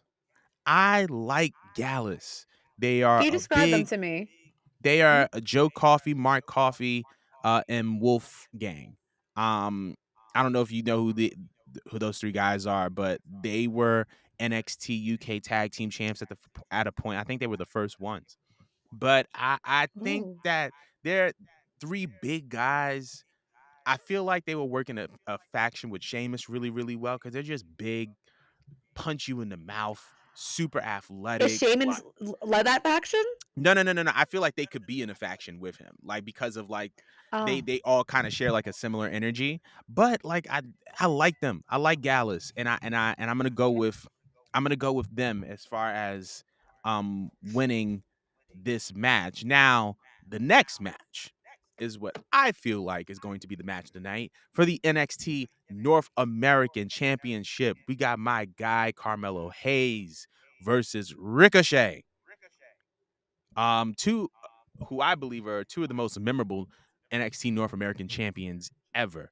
oh, for So sure, for who do you sure. have? Who do you have in this match? You know what's funny? This is like my favorite belt out of the whole entire brand. Like I all the Mm, matches that I love the most always came for this belt. mm-hmm. And I love Carmelo Hayes. There's no like surprise there. Like he to me, I feel like is a star. He's going to be part of so many future dream matches and mania moments. He's just Mm-hmm. he knows how to carry himself. He's so unique. He's so interesting. I love his little back and forth thing that he has going with Trick Williams and stuff like that. He's just great and just like he gets better and better and better every single match. Like he's just that guy. That's a fact. Um they have been building up Ricochet. I wouldn't be mad if Ricochet won. You know, it would still be a feel good moment because of the Right. fact that he's like who you also think of when you think about this belt. So Mm-hmm. I wouldn't be mad if Ricochet won, but in my heart, I want Carmelo Hayes to win. 'Cause I feel like this would be a huge victory for him. That would.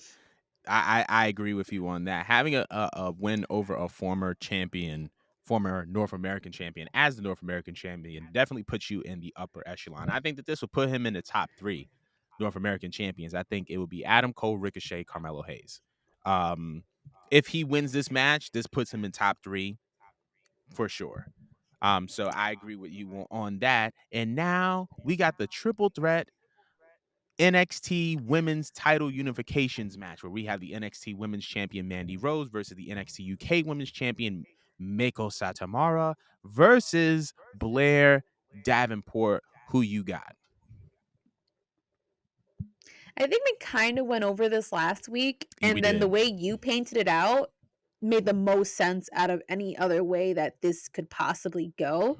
Mm-hmm. So And then with the way they built, they had that little brief standoff with Shayna and Mandy. I for some reasons think that that has to happen in some shape, way, or form. So um, I feel like they're not going to try to harm Mako, and they literally put in Blair, like you said, so she could eat the pin from Mandy.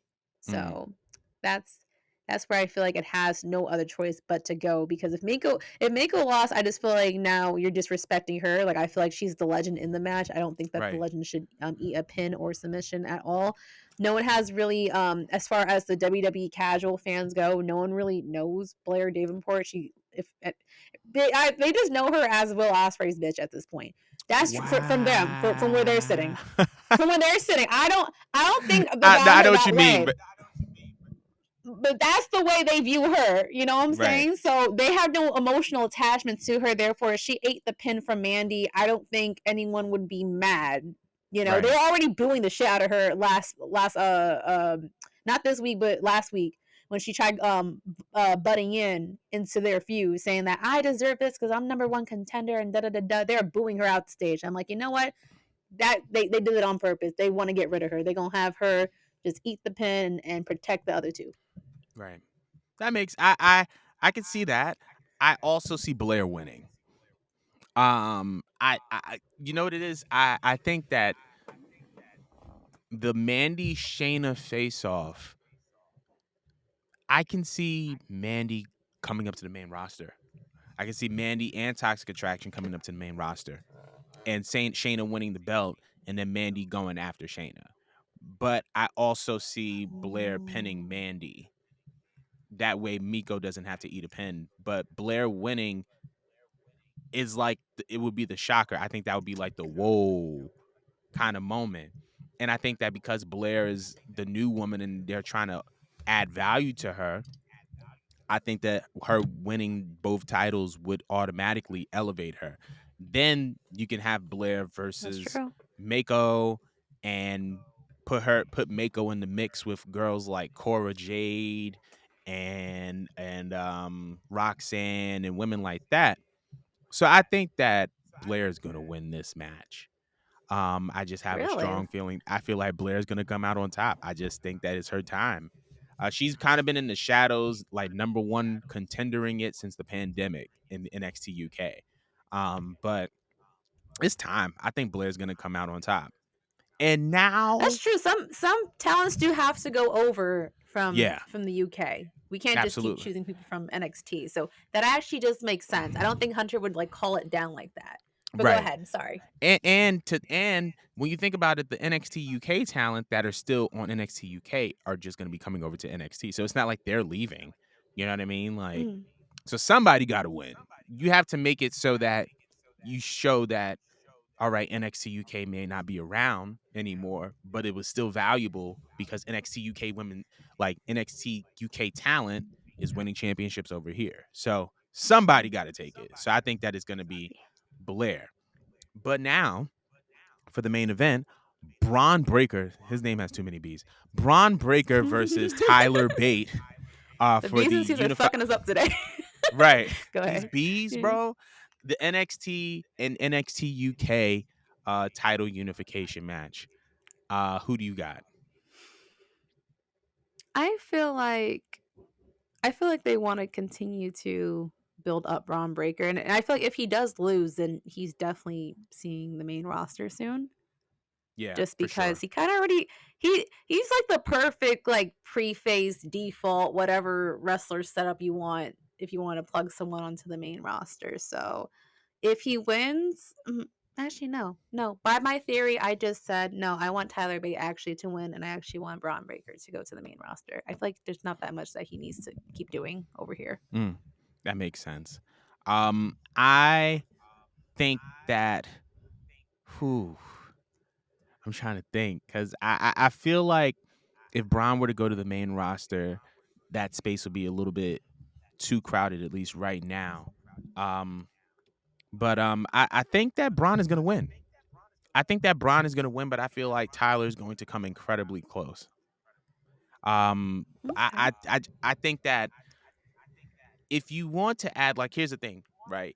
Every big NXT guy that has been pushed to be an eventual world champion or like heading in that direction has always had a landmark NXT moment. It was like that with Keith Lee before obviously he got let go. I feel like he was heading in the direction of world champion when he got pushed to the main roster. His hallmark NXT title moment was when he won the NXT and North American titles. Um, Yeah. so I think that was his hallmark moment. Finn Balor won in Japan. That was his hallmark moment. Braun Breaker hasn't had one of those. He's had great title defenses. He's defended during WrestleMania weekend. He defended it on Raw against Dolph Ziggler, but people don't really talk about that much.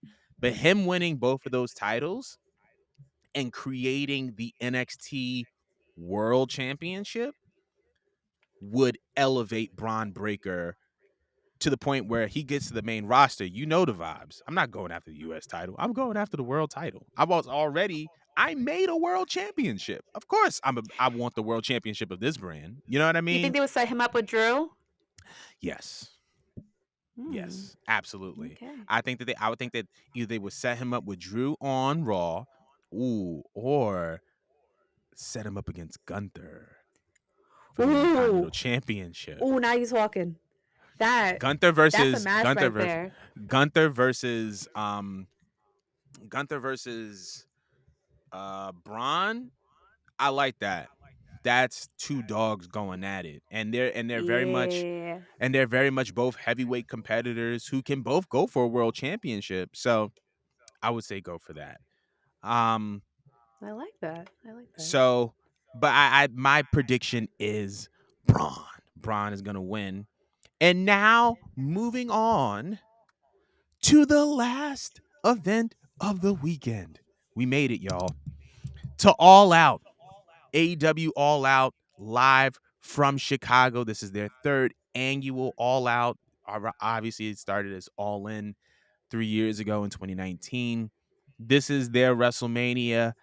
And I'm not going to lie, this card is stacked. This may be the best card of the weekend. So let's start with the 0 hour. We got Tomohiro Ishii versus Eddie Kingston. Who you got? I'm always gonna be Team Eddie Kingston. I love him. That's my boy. I have to represent New York. Come on, come That's on. a fact. That's a fact. And just off And I that just feel strength, like, yeah, go keep ahead, going, go keep ahead, going, go go, go, ahead. go, go, go, go, go, go, No, go, no, go, go, no, go, no, go, no, go. it's fine, it's fine, let's go. Nah, You're because being I too was gonna get my polite. Go ahead. prediction, but you weren't done. Keep No, going. no, no, go. I was done. I was just gonna say I'm gonna go off of Eddie for that off of that strength as well. That he's a New York dude, but you have to continue. Keep going, keep going. What were you gonna say?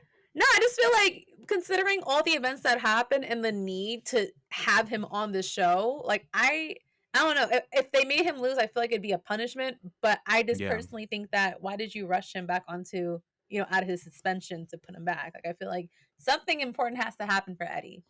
But it could go Mm-hmm. either way. It could be he has to get punished, or you know they give him the win. But I feel like Eddie needs to have more wins underneath his belt. I'm sick and tired of watching him run his mouth and cut these amazing promos just to be just buried time and time and time again. So I think Agreed it on might go to that. him. That's just me. I agree You're with gone.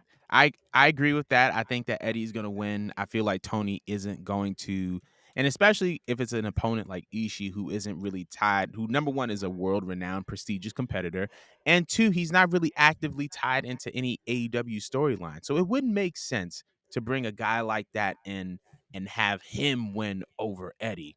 Because there's no point in Ishii winning if he's just a one-off time competitor. So I'm gonna go with Mhm. Eddie Kingston. Now we got this nice little juicy trios match. It's not for the trios titles, but it is a trios match. We got FTR and Wardlow versus Jay Lethal and the Motor City Machine Guns, which is a banger. Who do you got? That's kind of hard. That's kind of hard. But I mean, if I want to go off of who I'd want first team, however, I do feel like they're really high on Jay Lethal for some weird reason. So I feel like I Mm-hmm. wouldn't be shocked if he won. What do you Mm-hmm. think? I think it's going to be Jay Lethal and the Motor City Machine Guns. Reason being, I feel like they want to roll out the red carpet for the Motor City Machine Guns, because that's a tag team that can very well go on to compete for some tag team titles in AEW. And I feel like Wardlow has already defeated Jay Lethal for the TNT Championship. To keep Jay Lethal's name kind of relevant, not relevant, he's always going to be relevant, but strong. I think that he needs a win in order to keep his name strong because he's been taking L's. So I think that we're gonna get a Jay Lethal and Motor City Machine Guns win. Now on to the grudge match: Ricky Starks versus Powerhouse Hobbs. My boy, Ricky! my boy Ricky. Who you got? Ricky, always Ricky, Team Ricky. I love him. That promo that he cut, where what the fuck did he end it with? It was something about take bring your $5 ass to To All Chi City Out. or to Chicago. Yeah, yeah. Like I love him. I love the evolution of his character because he's like he's cocky, he's arrogant in like a more fun and playful and tasteful way. But it's just nice to see him get angry and gritty for once. Mm, Like I see him get a little like sassy and a little snappy, but like here he was not playing no games. that's a Absolutely fact. no games. He dropped the pretty boy act and he was just like, come on now, come get these hands. You know what I mean? So I feel like he's definitely being set up in a position where he's going to be eventually a champion. He should have been a champion. Like he's so freaking good. Like he's so So good. entertaining. He's so good. And he's like a perfect blend of like modern and old school. Like he's still his own character is what I like about him, but he isn't too goofy, he isn't too gimmicky. He doesn't do too much extraness in the ring, but he does more than enough to tell a great story. I just love his style. I love his wrestling. I adore every minute he's on the mic. He's just the moment for me, bitch. So Team Ricky over here. I'm gonna go with Ricky Starks as well. I've personally been a fan of Ricky since he was the NWA television champion, which was a little bit ago. But ever since then, he's been on my radar, and I think the guy is just destined to be a world champion. I think that based off of the buildup of this feud, I think that Ricky is being set up to be a champion. I feel like Will Hobbs is being set up to be a champion as well, but I think that Ricky got to get his lick first because that man has been putting in work for years. He has a fire to him, and he's red. He's white hot right now. So I'm gonna go with Indeed. I'm gonna go with Ricky Starks. Now there is a casino ladder match for a future AEW World Title shot, but I honestly don't know who's involved, so I'm not even gonna get into that. I don't give a fuck Um, about the casino ladder matches. I'm sorry. I because don't think anyone does. nobody who wins those matches wins the title. So it's just like whatever. It's Um, just there.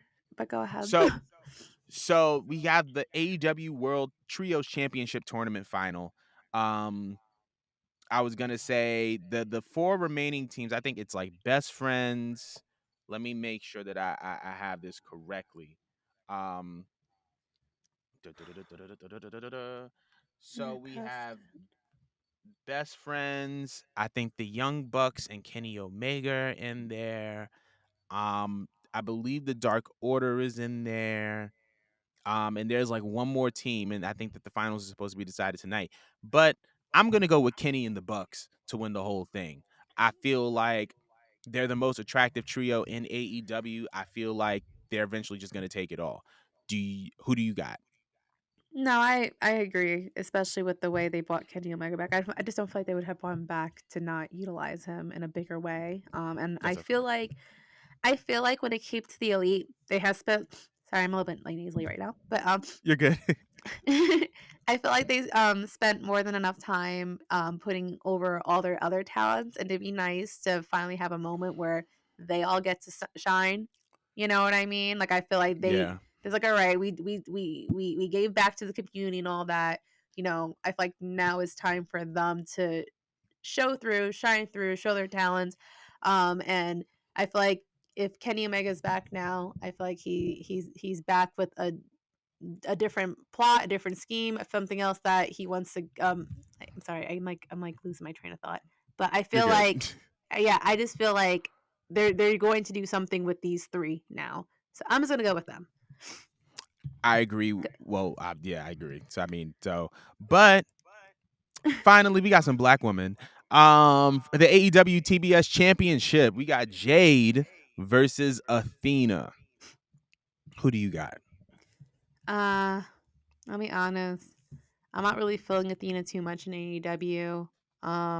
I feel like she's not gonna overthrow Jade. I feel like it's gonna be a long time coming for anyone overthrows Jade. So I'm just taking it as just another match where she's gonna not squash her necessarily, but she's just gonna take the W.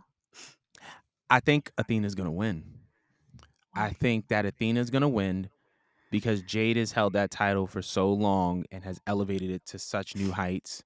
Um, but at the same time, I think Jade is gonna lose, but I think she's gonna be first in line for AEW World Women's Title shot. I think that she deserves to be the World Women's Championship, and that's the premise of her losing the TBS Championship because it's like Jade is so money that she deserves to be the best champion in the company, and I think that her being the World Women's Champion would do that. Now So these are facts because if she was the world champion for AEW, I feel like that belt would have mattered more, at least for a these lot more. past months that Thunder Rosa was. I'd say was now because she has to drop the belt. Yeah. But I feel like the TBS championship actually feels more important than the world title. So that's actually a very good point that you brought up. So going on from that, we got a couple more matches. Jungle Boy versus Christian Cage. I have Jungle Boy. And to be honest, I don't really care about this feud like that, but I'm gonna go with Jungle Boy because I feel like after everything that this feud has been built up to be, which there's actually been a solid build up for it. I think it was meant for Jungle Boy to win. Yeah, I don't really feel like since Christian Cage has been here that he was ever meant to be someone that we take seriously enough to a point we're going to see him, I guess, be how to explain it. I don't feel like since he's been here at all and he lost he held a belt, right? He held a belt Hmm. temporarily there. Yes, He had no. an impact. He had the Impact World Title. Okay, no, so he didn't have this belt. Yeah, no, it felt like the entire time he's been putting people over, so I'm not expecting for him to win any major feud. I just feel like he's there just to have a veteran and put something on someone's resume that hey, like I took down Christian Cage, like Mm. that's it. I think he's fine with that. I think he's fine with like with that booking decision as well. So yeah, I'm I gonna go Jungle Boy. I agree with that. As far as like his importance in AEW, I don't think he was there to be a world champion. I think he was just there to kind of elevate the young talent, and we're seeing He's here that for a with check. here. He's here for a check, you know. So going to the AEW World Tag Team titles, we got Swerve and Our Glory, which is Swerve and Keith Lee versus the Acclaimed. Who do you got? To me, the acclaim is like a joke. Like Wow. I they just come off like a joke to me. I never took them seriously any few that they're in. I don't think that I foresee them being tag team champions anytime soon.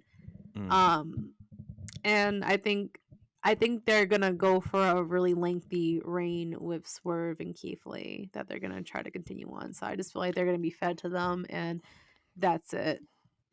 I That's just believe my the take on it. I believe the opposite. I think that the Acclaimed are going to win. They're the hottest tag team in AEW right now. They Really? are so fun to watch. Their feud with the Gun Club wasn't supposed to slap to the way that they did, but it did. I feel like the Acclaimed are like a modern day, like if the New Age Outlaws were black and modern, it would be the Acclaimed. I feel like they give me that vibe of like modern day New Age Outlaws. Um, but I like them a lot, and I feel like they are the hottest thing going, and I feel like it just makes sense to put the belts on them. So I'm going with the Acclaimed. Um, so then there's that. I'll let you have your Then opinion. what happened? Go ahead. So I'll let going you from have that, your we got opinion the on that. going from that, we got the four way. We got the four way for the AEW interim women's world championship. Obviously, it being interim because unfortunately Thunder Rosa is on the shelf. We wish her a speedy recovery. But I want to know who you got between Tony Storm, Dr. Britt Baker, Jamie Hayter, and Hikaru Shida. don't think they'll give it to Sheeta because we already seen her with the belt. Britt Baker, I feel like you'd be a fucking idiot to give her the belt. She already has enough accolades underneath her belt. She's fine. She's good. Um, I think it would feel right if Tony Storm had it. Although Hmm. they had built Jamie Hayter to feel intimidating with the way they had Thunder Rosa fucking running away to the bathroom and shit. Yeah. They definitely had built her up to feel like she is worthy, I guess, of being champion. But I feel like this is Tony's moment, and I don't think anyone would complain if Tony held the belt. You know what I I agree. mean? I What agree do you with that think? 100. Mhm. I agree with that 100%. I think that Tony's going to win this because I feel like once again, I think this is going to be the best creative option for AEW because now we can have the Tony Storm Thunder Rosa match that we've been speculating and kind of building towards for that title in the first place. Like, so I think that we're going to get Tony to win this one.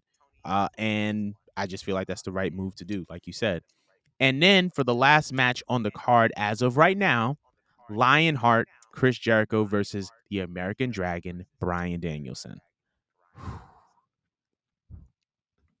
Who you got? Brian. I just feel Brian. I haven't I, been keeping up with that feud, but I feel like Brian. I don't know. I feel like Jericho's in like a position right now where he's very well respected, at least by like, the audience in AEW. I feel like he's like well respected and established enough that he really could feud with anybody and it's never a loss for him because he's Chris fucking Jericho at the end of the day. He'll lose that Literally. feud and then be set up in another feud in the next couple of weeks and it is what it is. He lost and he's still going to run his mouth because he's Chris fucking Jericho. Um, I just think that Brian's gonna win. That's just me. What do you think? I agree. Bryan Danielson is going to win, especially since this is kind of like an unofficial match for the custody of Daniel Garcia. Um, I think that this is going to be the ice, like this is going to be like the tipping point for Daniel Garcia to embrace his true identity as a wrestler and not a sports entertainer because it's really been the whole Danielson Jericho thing has really been rooted in the feud between the Blackpool Combat Club and the Jericho Appreciation Society, which is like sports entertainers versus pro wrestlers. So I think that we're gonna get finally uh Danielson winning, which encourages Daniel Garcia to be a pro wrestler. Now, they don't have an AEW World Championship match on the card, but if they Oops. do set up something like you're good, if they do set up something last minute, who would you put against John Moxley for the AEW World Title? That's hard. Because I honestly don't even know. That's the thing. I haven't been like keeping up steadily with Hmm. AEW for me to even like think of someone that is like worthy at this point in time to go against him. So like I'll just hear your take. MJF. This would be poetic. You have John Moxley, the advertised heart and soul of AEW. You have MJF, the guy who's on an expiring contract in AEW, and they're having a championship match in Chicago. Kind of sounds like Punk Cena 2011 Money in the Bank. It's a callback. I feel like if they were to have an MJF John Moxley, it would be the modern day Punk versus Cena, and It's that's your automatic. brain for me. I think that would be perfect timing. He shows up, and to be honest, it doesn't really need much promotion. John Moxley is already on a high right now. I'm the heart and soul. I'm the undisputed champ. Who's CM Punk? MJ walks in. See you on Sunday. He wins the belt. That He runs through the crowd. He gives Tony Khan a kiss. He blows a kiss. He's out of there. And now that starts. But I think that that would be legitimately perfect. But we that don't is know what's going to beautiful happen. booking right there. Thanks. But that concludes our show for today. Once again, thank you guys for tuning in, tapping in with us. Wherever you guys are tuning in, tapped in with us on, let us know your predictions. We're going to be going live on Sunday after All Out. So tap in, tune in with us, and we hope to see you guys there. Thank you guys so much. And we hope to see you guys next week on the show or on Sunday after All Out.